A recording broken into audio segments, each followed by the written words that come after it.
Seorang sulinggih di Bali ketika lebar atau meninggal, maka upacaranya akan berbeda dengan walake atau masyarakat biasa. Hal ini dikarenakan seorang sulinggih telah melaksanakan upacara yang disebut medikse atau dwijati. Dwijati atau lahir dua kali yang dimaksud adalah pertama lahir dari rahim seorang ibu dan kedua lahir melalui proses dari seorang nabi atau guru. Dari seorang walake menjadi sulinggih sesungguhnya telah dilakukan upacara pengabenan. Saat melakukan dwijati didahului dengan upacara mati raga yang dilanjutkan dengan upacara pengaskaran oleh nabe kepada nana atau calon diksite.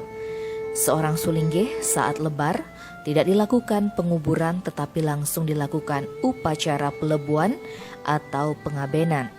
Ide Resi Begawan Semerti Kusuma Sebali dari Geria Sebali Denpasar mengungkapkan, sulinggih yang telah lebar tidak boleh diaben, disetre, melainkan pelebuan dilakukan di areal tegalan.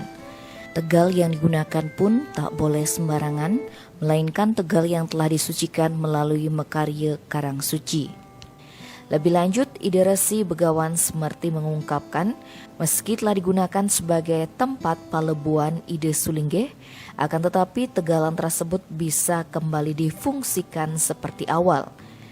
Untuk mengembalikan fungsi awal tegalan tersebut, dilakukan dengan mecaru sesuai dengan dana dan ditentukan oleh sang Yajamana Karya.